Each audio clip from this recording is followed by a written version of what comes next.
Hari itu, matahari bersinar terik di desa Sumberjati. Suasana desa seperti biasanya, tenang, damai, dan udara masih bersih. Di pinggir jalan utama, warung kopi Pak Darmo sudah mulai ramai. Beberapa bapek-bopak sedang nongkrong sambil menyeruput kopi hitam panas, ditemani pisang goreng yang baru diangkat dari wajan. Di pojokan, ada Pak Giman yang sedang asyik main catur dengan Pak Sulam. Suasana berjalan santai, seperti hari-hari biasanya. Tidak ada sesuatu yang aneh. Namun semua orang tiba-tiba menoleh saat suara mobil menderu dari kejauhan. Suara itu nggak biasa. Warga desa sangat jarang melihat mobil mewah masuk desa. Apalagi warnanya hitam mengkilap, seperti baru keluar dari showroom. Mobil SUV hitam itu melaju pelan, lalu berhenti tepat di depan warung kopi. Wah, ini mobil orang kota nih. Pasti ada orang penting, bisik Pak Darmo sambil menyipitkan mata. Pintu mobil terbuka perlahan. Seorang wanita turun dari mobil. Pakaiannya rapi dan kelihatan mahal. Rambutnya dikunci rendah.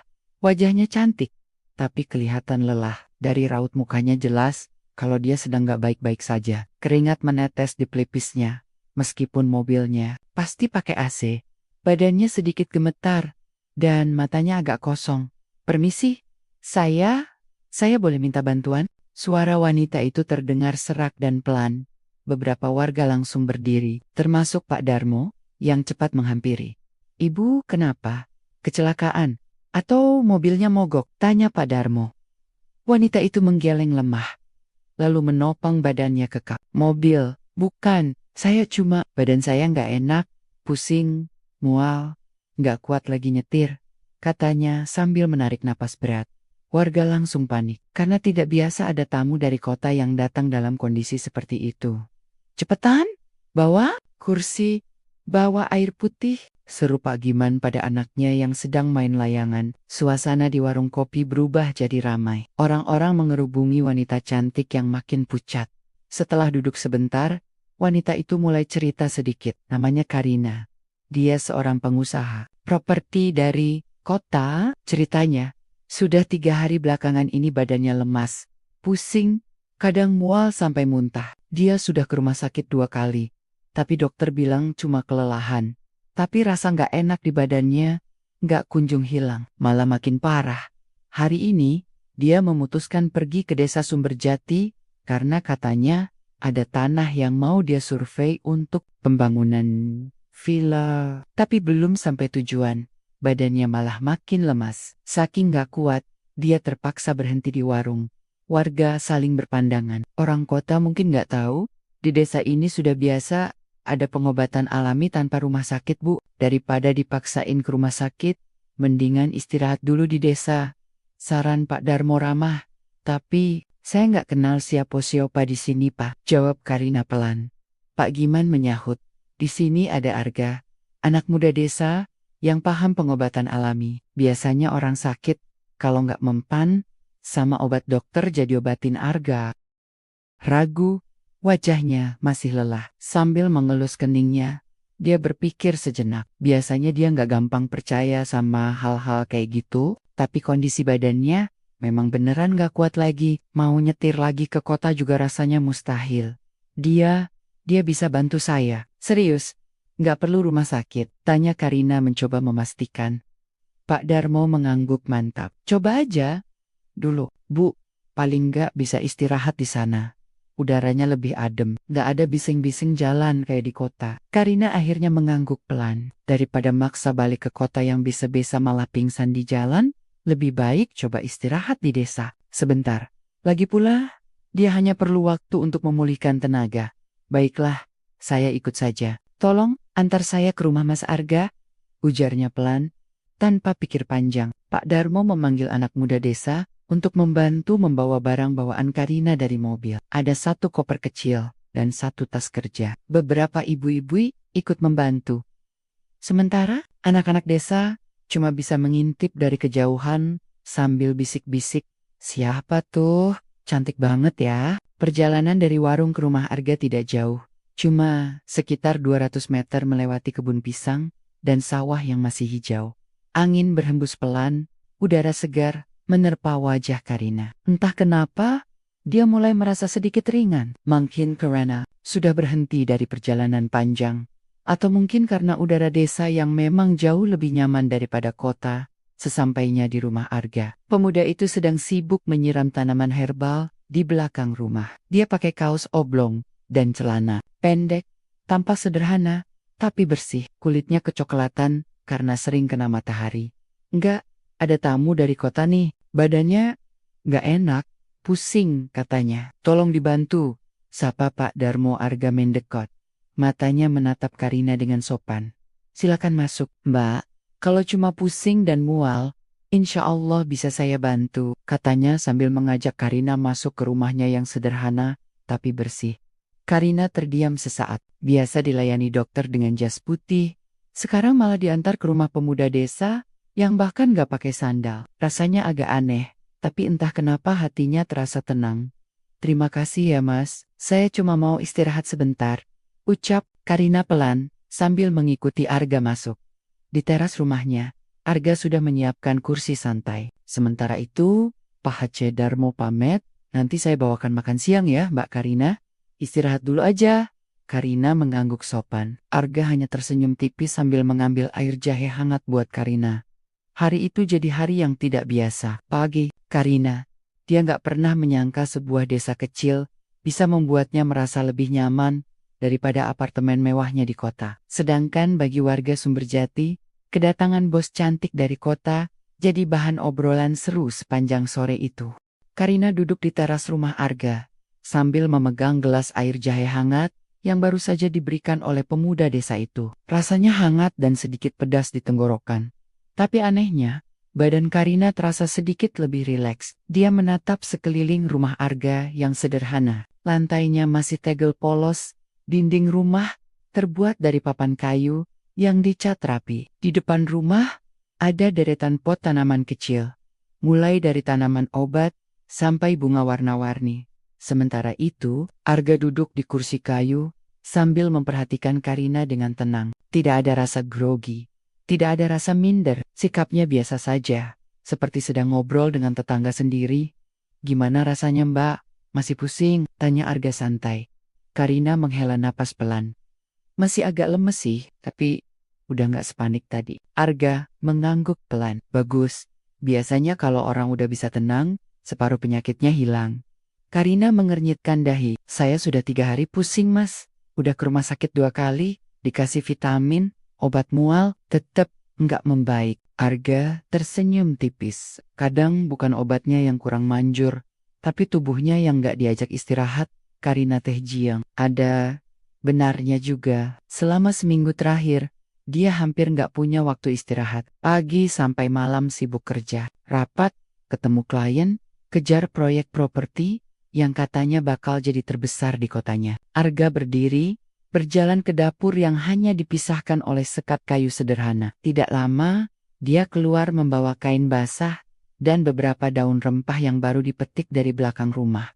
Mbak rebahan aja di kursi ini, saya kasih kompres dulu, setelah itu minum air rebusan rempah, biar badan gak panas dingin terus, ujar Arga dengan nada santai, tanpa banyak basi-basi. Karina yang biasanya cerewet dan sering ngatur anak buahnya di kantor, entah kenapa, hari itu menurut saja, dia membaringkan badan di kursi panjang. Arga perlahan menempelkan kain basah ke dahinya, dingin dan segar. Lalu dengan pelan, dia mulai menyiapkan ramuan di dapur dari keyohan. Suara ayam berkokok, angin berdesir, melewati daun kelapa, dan suara gemericik air dari sumur menemani suasana desa yang damai. Tidak ada suara klakson mobil. Tidak ada gedung tinggi menjulang. Hanya suara alam yang menenangkan. Mas Arga, kenapa Mas nggak kerja di kota aja? Kan bisa buka praktek atau kerja di klinik. Pasti banyak yang mau berobat ke Mas. Tanya Karina dari kursinya. Arga tertawa pelan dari dapur. Saya pernah mikir begitu Mbak. Tapi saya nggak betah sama keramaian kota. Lagian, saya bukan dokter. Cuma belajar dari kakek saya. Ilmu yang saya tahu cuma soal tumbuhan dan pengobatan sederhana. Oh, Karina mengangguk pelan. Arga membawa segelas air rebusan rempah ke teras. Warnanya coklat kekuningan, aromanya tajam, tapi segar. Karina mencium aromanya dulu sebelum menyeruput perlahan. Pahit ya Mas? Tanya Karina sambil cemberut. Awalnya pahit, tapi nanti, badan Mbak yang berterima kasih.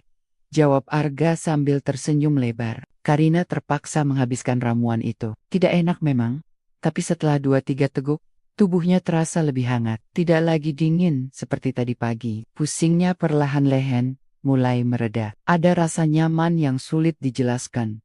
Sore itu Karina hanya dudak-dudak santai di teras Arga. Sesekali Arga mengajak ngobrol, menanyakan tentang pekerjaan Karina di kota, tentang proyek-proyek besar, sampai cerita lucu tentang ayam peliharaannya yang sering kabur ke kebun tetangga. Tanpa sadar, senyum Karina mulai mengembang lebih sering. Dia merasa seperti kembali ke masa kecil. Saat main ke rumah neneknya di kampung, suasananya hangat, penuh kesederhanaan, jauh dari tekanan hidup kota. Mas, boleh tanya? Kata Karina. Boleh Mbak, kenapa Mas Arga bisa tahu soal ramuan-ramuan ini? Emang diajarin khusus sama kakek? Arga mengangguk sambil bersandar santai. Kakek saya dulu dikenal sebagai tabib kampung. Mbak, dulu orang-orang dari kampung sekitar sering datang ke rumah. Saya kecil sering nemenin kakek, ngumpulin daun, akar, bunga, terus dengerin kakek ngasih penjelasan. Lama-lama, hafal sendiri. Pas kakek meninggal, ilmunya saya teruskan. Orang kampung masih sering minta tolong ke saya. Karina manggut-manggut. Enggak gampang ya, hidup di desa. Tapi Mas Arga malah kelihatan santai banget. Di desa Mbak, orang gak butuh banyak. Yang penting cukup makan, cukup sehat, hidup tenang. Ujar Arga sambil memandang kebun belakang rumahnya. Karina tersenyum. Di kota, orang kerja mati-matian buat beli rumah, beli mobil, tapi ujung-ujungnya capek sendiri. Makanya Mbak bisa lihat sendiri. Rumah sakit nggak sembuhin Mbak, tapi ketenangan di desa bisa bantu, kata Arga sambil menatap Karina serius. Hari mulai gelap, langit berubah oranye keunguan. Pak Darmo datang membawakan nasi liwet hangat, ikan bakar hasil tangkapan dari kolam, plus sambal terasi buatan Bu Darmo. Aroma masakan kampung langsung memenuhi teras rumah Arga. Wah, Mbak Karina betah di sini kayaknya, celetuk Pak Darmo sambil terkekeh. Karina tersenyum lebar, perutnya juga mulai terasa lapar. Sepertinya iya Pak, saya butuh liburan darurat kayak gini. Arga ikut tertawa. Liburan penyembuhan, Mbak, besok pagi saya bikinkan ramuan lagi. Habis itu jalan-jalan keliling desa, biar Mbak nggak stres mikirin kantor. Malam itu Karina makan dengan lahap, lebih lahap dari biasanya. Perutnya terasa ringan, kepalanya sudah tidak berdenyut lagi. Udara desa yang sejuk, suara jangkrik, dan keramahan orang-orang kampung perlahan-lahan membuat dirinya merasa pulih. Bukan hanya fisik, tapi juga pikirannya. Untuk pertama kalinya sejak lama, Karina tidur nyenyak, tanpa pusing, tanpa mimpi buruk, tanpa beban pekerjaan. Dan Arga, pemuda desa yang sederhana itu, tanpa sadar, telah membuka awal cerita baru dalam hidup Karina. Keesokan paginya, sinar matahari mengintip dari sela-sela tirai jendela kayu. Udara pagi desa Sumberjati terasa sangat segar. Karina membuka mata perlahan. Tidak ada suara dering alarm, tidak ada suara klakson kendaraan, yang terdengar hanya suara kicauan burung dan desir angin yang menyejukkan. Dia mengedipkan mata beberapa kali lalu tersadar. Dia tidak sedang di apartemen mewahnya di kota. Dia masih di rumah Arga, rumah kayu sederhana di desa, yang semalam memberinya rasa nyaman, yang sudah lama tidak ia rasakan. Karina menghela napas dalam-dalam, menghirup udara pagi yang sejuk, badannya terasa jauh lebih ringan. Tidak ada rasa pusing seperti kemarin. Bahkan pikirannya terasa lebih segar. Pagi Mbak Karina, suara Arga terdengar dari arah dapur. Karina menoleh ke belakang. Arga sudah berdiri di pintu dapur dengan senyum ramahnya. Dia membawa nampan kayu berisi segelas air hangat dan semangkuk kecil ramuan herbal. Selamat pagi, Mas Arga, sapa Karina sambil tersenyum kecil. Gimana tidurnya? Lebih enak, tanya Arga sambil meletakkan nampan di meja kecil dekat kursi Karina. Jauh lebih enak, udah lama saya nggak tidur senyenyak ini, jawab Karina jujur. Senyum manis mengembang di wajahnya. Alhamdulillah, Ini air hangat sama ramuan buat pagi hari. Saya buatkan ramuan yang lebih ringan. Cuma buat membersihkan tubuh dari dalam. Nggak pahit kok, ujar Arga dengan santai. Karina mengangguk, lalu mengambil gelas dan menyeruput air hangat tersebut. Rasanya memang tidak seaneh ramuan semalam, malah segar di tenggorokan. Setelah itu ia mencicipi ramuan herbal yang disiapkan Arga. Enak juga, Mas, nggak seperti yang saya bayangkan, kata Karina, terkejut dengan rasanya. Arga tertawa ringan. Banyak orang kota takut duluan dengar kata jamu. Padahal kalau tahu manfaatnya, badan bisa lebih sehat tanpa perlu obat-obatan kimia. Karina manggut-manggut. Matanya memandang suasana halaman rumah Arga. Terlihat sawah hijau membentang, angin berhembus lembut, membuat dedaunan kelapa bergoyang pelan. Hatinya terasa tenang. Nah, setelah sarapan nanti, saya ajak Mbak keliling desa ya. Jalan kaki aja biar badan bergerak. Sekalian lihat pemandangan yang beda dari gudang-gedang kota, ajak Arga sambil membereskan nampan. Karina tersenyum lebar. Boleh banget Mas, mumpung saya nggak bawa laptop, nggak ada rapat, nggak ada kerjaan, saya mau nikmatin liburan darurat ini. Setelah sarapan sederhana yang disiapkan Bu Darmo nasi uduk, tempe goreng dan sambal terasi, Karina dan Arga mulai berjalan menyusuri jalan setapak desa. Jalan tanah yang masih basah karena embun pagi. Di kanan kiri, dihiasi sawah yang mulai menguning, menandakan musim panen sebentar lagi tiba. Warga desa yang mereka lewati menyapa ramah. Pagi Mbak Karina. Pagi, Mas Arga. Karina merasa seperti selebritas dadakan. Setiap orang menyapa dengan senyum. Anak-anak melambaikan tangan, rasanya berbeda dengan suasana kota, di mana orang berjalan tergese-gese dan jarang menyapa orang lain. Desa ini tenang banget ya Mas, kata Karina sambil berjalan pelan. Arga mengangguk. Iya, Mbak, tenang, tapi nggak ngebosenin. Di sini, kita dekat sama alam. Kalau suntuk tinggal ke kebun, kalau pusing tinggal jalan ke sawah, kalau capek tidur siang nggak ada yang ganggu. Karina tertawa pelan. Mungkin ini yang saya butuhkan. Badan saya lelah karena kerja terus Mas. Pikiran saya capek karena kayar keoron sama target kantor. Arga menatap Karina dengan senyum menenangkan. Kadang tubuh kita cuma minta diajak istirahat. Nggak butuh obat mahal. Cuma butuh udara bersih, makanan sehat, dan hati yang tenang. Perjalanan mereka berlanjut ke pinggir sungai kecil. Airnya jernih. Bebatuan terlihat jelas dari atas. Arga membungkuk, mengambil air dengan tangan, lalu mencipratkan ke wajahnya. Mbak, coba cuci muka pakai air ini, dingin banget, katanya sambil tertawa. Karina mencoba mengikuti, membungkuk, dan mengambil air sungai. Begitu air menyentuh wajahnya, rasa segar langsung menyelimuti. Ia tertawa kecil. Wah, betul juga, ini lebih segar daripada air keran di apartemen saya, kata Karina kagum. Arga hanya mengangguk santai. Alam gak pernah pelit sama manusia Mbak, tinggal manusia yang sering lupa bersyukur. Mereka lanjut berjalan ke sebuah kebun kecil milik Arga.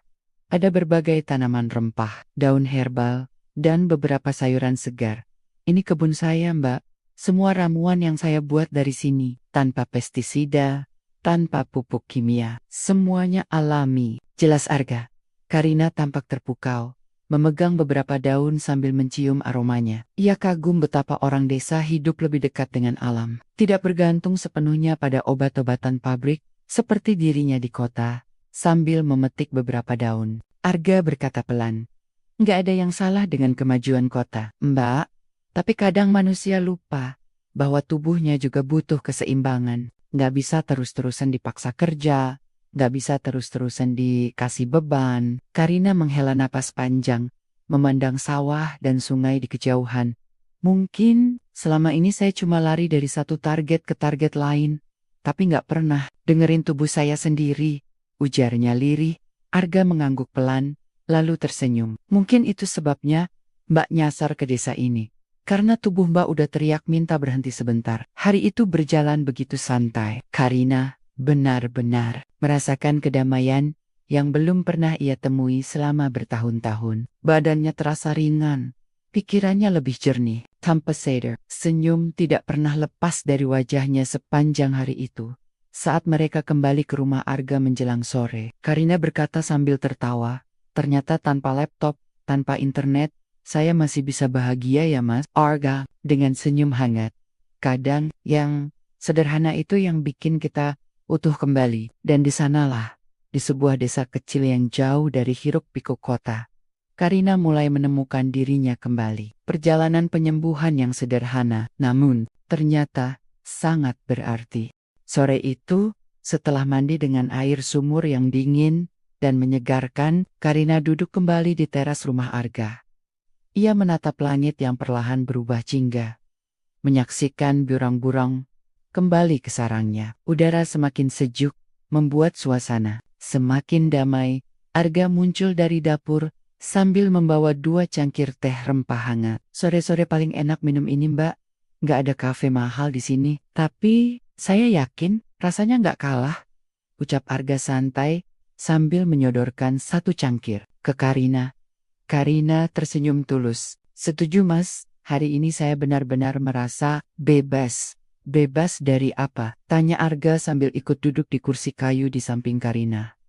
Karina menghela napas panjang. "Bebas dari tekanan, dari rutinitas yang melelahkan. Rasanya seperti nggak dikejar-kejar waktu. Di kota, saya bangun tidur aja langsung stres. Mas, bangun pagi mikir kerjaan, makan sambil ngetik, pulang malam, udah nggak punya tenaga buat apa-apa." Arga hanya mengangguk pelan, memahami sepenuhnya.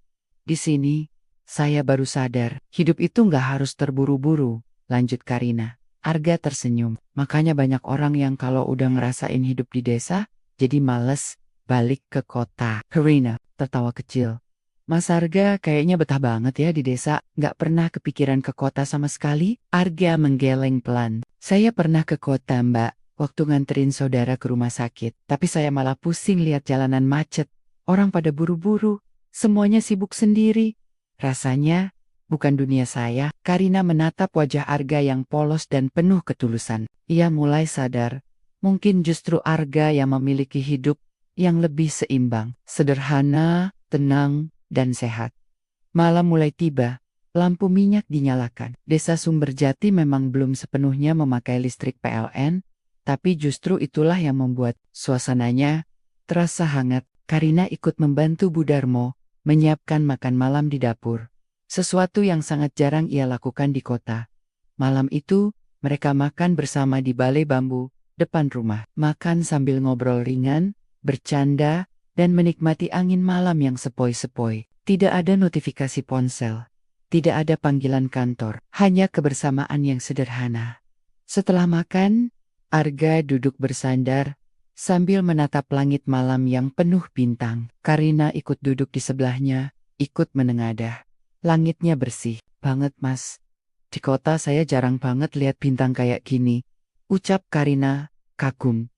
"Iya Mbak, di sini nggak ada polusi. Malam hari malah jadi waktu terbaik buat nenangin pikiran," jawab Arga.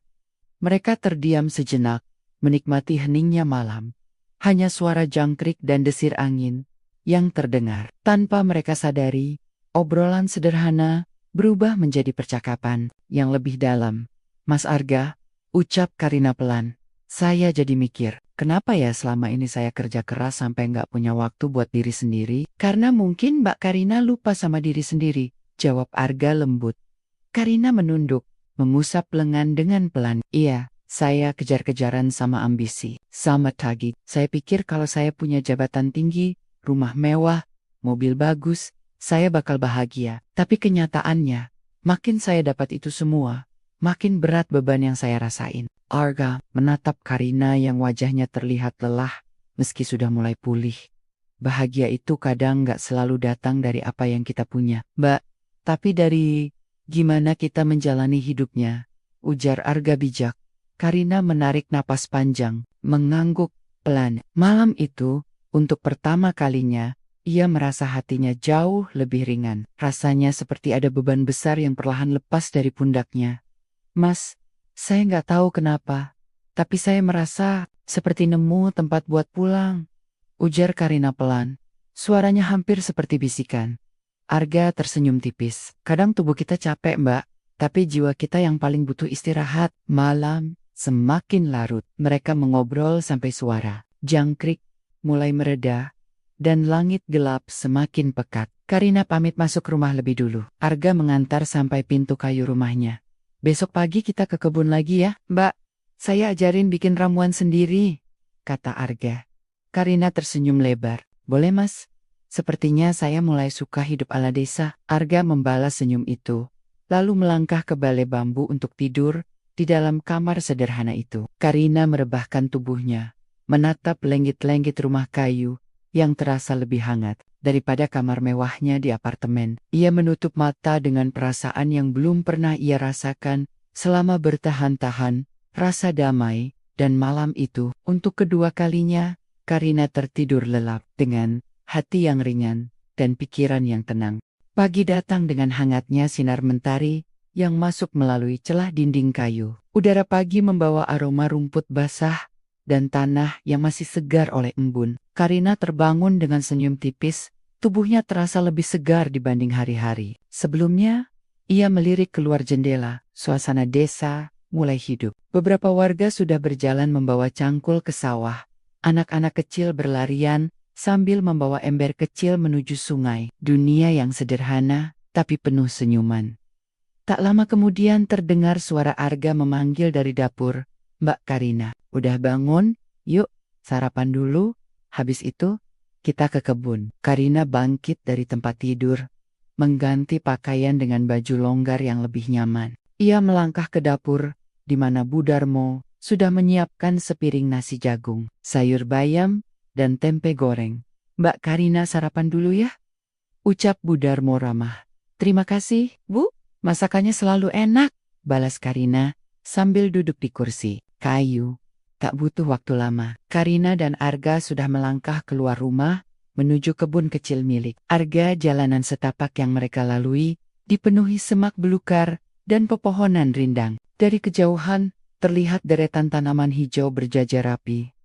Mas, saya jadi penasaran, kok Mas Arga bisa tahu banyak soal tanaman obat ya? Belajar dari mana? Tanya Karina sambil menatap kagum ke arah kebun.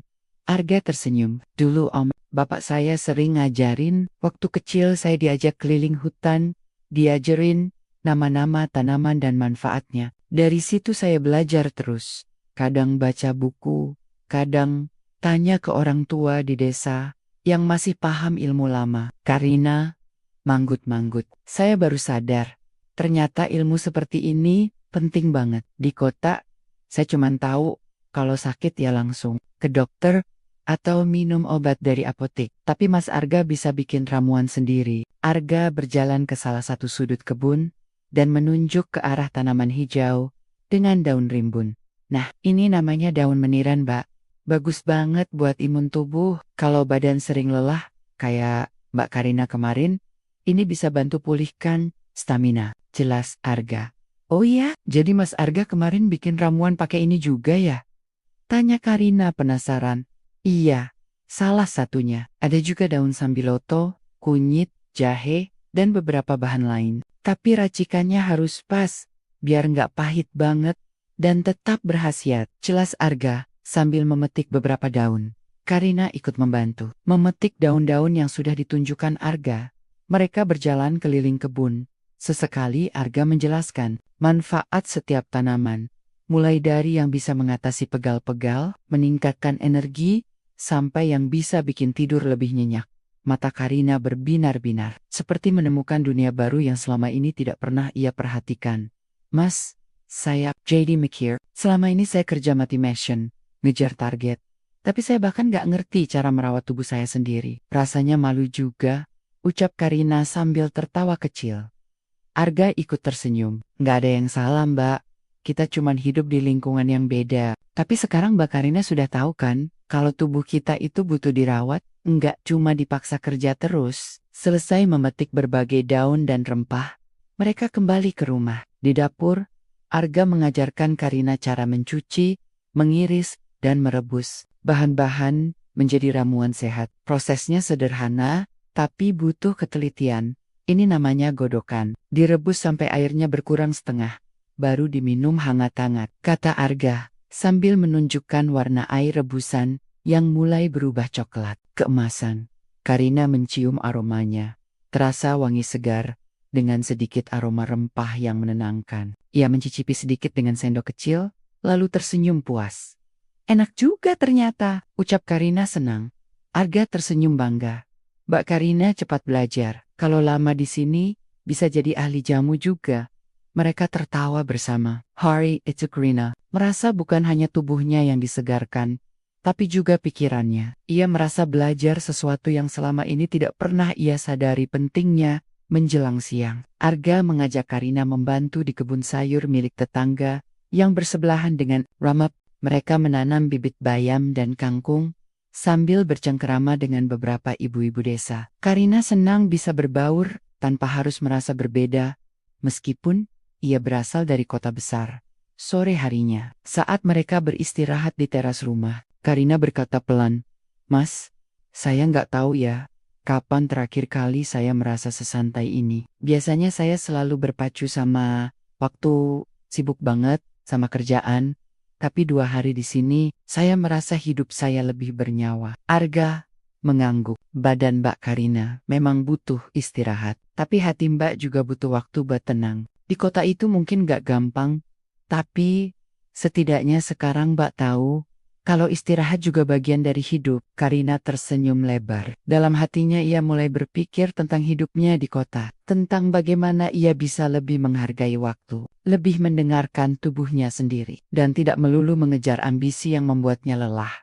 Sore itu, langit berubah jingga keemasan. Karina menatap cakrawala dengan rasa syukur. Rasanya seperti menemukan bagian dari dirinya yang sempat hilang. Mas Arga, saya nggak tahu takdir membawa saya ke sini karena alasan apa, tapi saya bersyukur banget bisa ketemu Mas Arga dan desa ini, ucap Karina tulus. Arga menatap Karina dengan senyum hangat. Kadang semesta memang punya cara unik buat ngajarin kita, Mbak. Termasuk dengan mengantarkan Mbak Karina ke sini. Dan hari itu ditutup dengan rasa syukur dan ketenangan yang begitu dalam. Karina mulai merasakan bukan hanya tubuhnya yang sembuh, tapi juga hatinya yang perlahan kembali damai. Esok paginya, Karina terbangun lebih awal dari biasanya. Suara ayam berkokok membangunkannya. Tapi kali ini, ia tidak merasa terganggu. Justru ia merasa bersemangat. Ia membuka jendela kamar, menghirup udara pagi yang segar. Tubuhnya terasa ringan, pikirannya jernih, dan hatinya entah kenapa terasa penuh. Hari itu adalah hari ketiganya di desa Sumberjati. Sesuai janji awalnya kepada Arga, Karina menatap koper kecil di pojok kamar, tempat baju dan barang-barangnya terlipat rapi. Mulai dipenuhi banyak pertanyaan. Apakah aku benar-benar harus kembali ke kota? Apakah aku harus kembali ke kehidupan yang sama seperti sebelumnya? Sementara ia merenung, Arga mengetuk pintu kamar pelan. "Mbak Karina, kalau mau ikut ke sungai, saya mau ngambil air buat masak. Sekalian jalan-jalan pagi." Karina langsung menjawab, "Iya mas, saya siap." Mereka berjalan beriringan ke arah sungai. Sinar matahari pagi menembus sela-sela dedonan, menyinari jalan setapak yang basah oleh embun. Suara aliran air sungai terdengar menenangkan. Di sana, Arga mengambil air menggunakan kendi tanah liat sambil sesekali bercanda dengan Karina. Tepi sungai, Karina duduk di atas batu besar, kakinya dicelupkan ke dalam air yang sejuk. Ia menatap ke arah perbukitan yang menjulang dari kejauhan, hijau, bersih, dan alami. Untuk pertama kalinya, ia berpikir keras tentang hidupnya selama ini, Mas Arga, ucap Karina pelan. "Iya mbak, kalau Mas Arga disuruh pindah ke kota, kerja di perusahaan besar, gaji besar, fasilitas lengkap, Mas Arga mau nggak?" Arga tersenyum sambil menuang air ke kendi. "Mbak Karina, saya pernah mikir seperti itu dulu. Tapi saya sadar, hidup saya bukan soal gaji, bukan soal fasilitas. Saya lebih pilih ketenangan, dekat sama alam, dekat sama orang-orang yang saya sayang." Karina mengangguk pelan. Ia semakin yakin selama ini ia hanya sibuk mengejar sesuatu yang membuatnya jauh dari rasa nyaman itu sendiri. "Mas, saya harus pulang ke kota besok, tapi jujur saya belum siap rasanya," lirih Karina. Arga menatap Karina lembut. "Embiok Karina, tahu jawabannya. Hati Mbak yang paling ngerti di mana Mbak seharusnya berada. Sepanjang hari itu, Karina banyak menghabiskan waktu membantu Bu Darmo di dapur, bercengkerama dengan warga desa, dan berbincang santai dengan Arga di kebun. Semakin sore, hatinya terasa semakin berat. Ia tahu, besok pagi mobil jemputan dari kantor akan datang untuk membawanya kembali ke kehidupan lamanya. Malam terakhir di rumah Arga terasa berbeda. Karina duduk lama di balai bambu, menatap bintang-bintang yang bersinar terang di langit malam. "Mas, saya takut," kata Karina tiba-tiba. Arga menoleh. "Takut kenapa, Mbak?" "Saya takut kembali ke hidup yang bikin saya sakit. Takut kehilangan rasa nyaman ini," jawab Karina dengan suara lirih. Arga terdiam beberapa saat, lalu berkata dengan bijak, "Mbak Karina bisa memilih. Nggak ada yang maksa Mbak harus terus hidup di kota. Hidup itu tentang pilihan. Tentang apa yang membuat kita bahagia." Karina menarik napas panjang. Untuk pertama kalinya, ia merasa punya kendali atas hidupnya. Ia tidak harus terus mengikuti arus. Ia bisa memilih arah hidupnya sendiri. Keesokan paginya, mobil kantor datang menjemput. Sopir turun, mengetuk pintu rumah Arga dengan sopan. "Permisi, Mbak Karina. Saya dari kantor, kita langsung ke bandara ya?" Karina sudah berdiri di teras, koper kecilnya di samping kaki. Ia memandangi mobil itu, lalu memandang Arga, Bu Darmo, dan warga desa yang sudah mulai merasa akrab dengannya. Dalam hatinya berkecamuk dua pilihan, kembali ke kota dengan semua kenyamanan materialnya, atau memulai hidup baru dengan kedamaian. Yang baru ia temukan Arga mendekot. "Mbak Karina, apapun pilihan Mbak, saya yakin itu keputusan terbaik. Tapi jangan sampai hidup Mbak cuma soal kerjaan." Karina tersenyum. Ia mengangguk mantap, lalu menoleh ke sopir. "Pak, maaf, saya batal pulang hari ini. Tolong sampaikan ke kantor saya izin lebih lama." Sopir kaget. "Serius Mbak?" "Serius," jawab Karina tegas. "Saya mau istirahat lebih lama di sini." Arga tersenyum lebar. "Itu keputusan yang bagus, Mbak." Karina tertawa kecil. "Saya nggak mau pulang sebelum benar-benar sehat, Mas. Bukan cuma tubuh saya, tapi juga hati saya." Hari itu, Karina membatalkan kepulangannya. Ia memilih tinggal lebih lama, belajar lebih banyak tentang tanaman herbal, membantu warga desa, dan menjalani hari-hari dengan sederhana. Dan entah kapan, benih-benih rasa mulai tumbuh di antara dirinya dan Arga.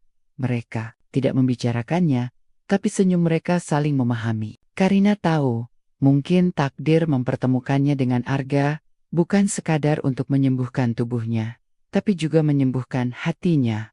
Waktu berjalan, dan Karina menyadari bahwa dalam hidup, terkadang pilihan terbaik adalah berhenti sejenak, mendengarkan hati, dan berani mengambil jalan yang membuat diri sendiri bahagia. Bukan rumah sakit, bukan dokter mahal, bukan gedung megah, tapi sebuah desa sederhana. Seorang pemuda bernama Arga, dan pelukan alam yang membuat hidupnya kembali utuh. Dan untuk pertama kalinya setelah sekian lama, Karina tersenyum tanpa